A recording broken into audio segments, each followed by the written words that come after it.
பாக்குறேனோ அதை நான் கர்த்தருக்கு எப்படி கொடுப்பேன்னு சொல்லிட்டாருங்க. சர்வாங்க தகன பலியாக ஒப்பு கொடுப்பேன் அப்படின்னு சொல்லிட்டாரு.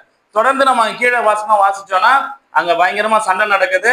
சண்டைலாம் முடிச்சு போர்ல என்ன பண்ணிடுறாரு, எப்தா ஜெயிச்சிடறாரு, போரை ஜெயிச்சிடறாரு. கவனிங்க, அப்போ போர்ல ஜெயிச்ச உடனே எப்தா திரும்ப அவர் வீட்டுக்குள்ள வராரு. அவர் வீட்டுக்குள்ள உள்ள நுழையும் போது என்ன நடக்குது, 34வது வருஷத்தை வாசிக்கலாங்க.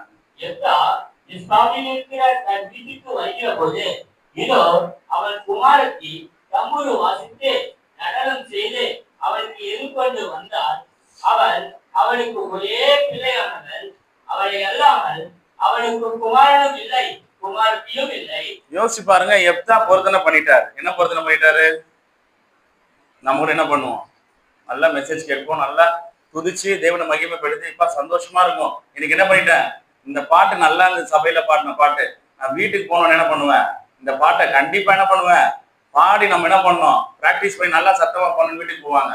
போனோன்னு என்ன ஆகும், கையில என்ன இருக்கும், பாட்டு புக்கா இருக்கும், என்ன இருக்கும், ரிமோட்டு தான் இருக்கும். பாட்டை அவர் பாட மாட்டாரு, டிவியில பாடும் இல்ல, பொறுத்தனை மறந்துடுறாங்க. போன உடனே உள்ள நுழையும் போது என்ன ஆயிருது, அவங்க வேலையை அவங்களுக்கு மாறிடுது. அனைவருடைய வாழ்க்கையில நடக்குது. சபை முடிந்த பிற்பாடு போன உடனே இது நடக்கும். சாப்பிட்றோமோ இல்லையோ கையில என்ன இருக்காங்க, பெரிய டிவி இல்ல சின்ன டிவி இருக்கும். சின்ன டிவினா மொபைல் தான், அதை பாக்குறது வழக்கமா நமக்கு ஆயிடுது இல்லையா. சரி, இப்ப எப்தாவுடைய காரியம் என்ன அப்படின்னு பார்த்தோம்னா, இவர் போர்ல ஜெயிச்சுட்டு வீட்டுக்கு வர்றாரு. அவருக்கு இருந்த ஒரே பொண்ணு எதிர்கொண்டு வருது. அந்த பொண்ணை பார்க்கிறாரு, வாழ்த்தி அவங்க வாசிச்சுட்டு வராங்க அவருக்கு விஷ் பண்றதுக்கு. அப்ப அங்க 35வது வருஷத்துல வாசிக்கும் பொழுது அங்க எப்தா என்ன செய்யறாரு பார்க்கும்பொழுது, அவன் அவளை கண்டவுடனே தன் வஸ்திரங்களை கிழித்து கொண்டு, ஐயோ என் மகளே, என்னை மிகவும் மனமடியும் கலங்கம் பண்ணுகிறாய். நான் கர்த்தரை நோக்கி என் வாயை திறந்து சொல்லிவிட்டேன், அதை நான் மாற்றக்கூடாது என்று. அப்ப இங்க எப்தா ஒரு பொருத்தனை பண்ணி கொண்டார். அந்த பொருத்தை என்ன செய்யணுங்க, எனக்கு எதிர்கொண்டு வருத நான் சர்வாங்க தகன பலியாக கொடுக்கிறேன்னு சொல்லிட்டாரு. அவங்க பொண்ணு வந்துட்டாங்க. அப்ப என்ன செய்தாருங்க, அவரு சர்வாங்க தகன பலியாக அவரது கொடுக்க வேண்டிய ஒரு சூழ்நிலைகளுக்காக எப்தா போயிட்டார். அப்ப அந்த பொருத்தனைகளை குறித்து பார்க்கும் பொழுது இந்த எப்தாவுடைய காரியம், அந்த மகளை பலி கொடுத்ததை குறித்து இன்னும் விளக்கங்கள் அதிகமா சொல்லணும். அதை நேர பற்றாக்குறையாக காரியம் இந்த பொருத்தனை மட்டும் நம்ம எடுத்துப்போம்.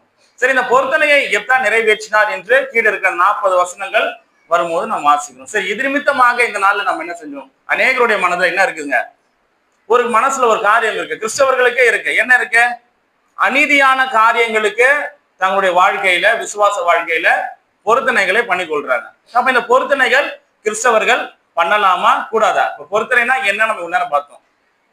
அதற்குரிய விளக்கங்கள், யாரெல்லாம் பொருத்தனை செய்தாங்க, அந்த பொருத்தனை எப்படி நிறைவேற்றினாங்க, அண்ணால பார்த்தோம், எப்தாவை பார்த்தோம், எப்தாவுடைய மகளை குறித்து நாம இங்க பார்க்கிறோம்.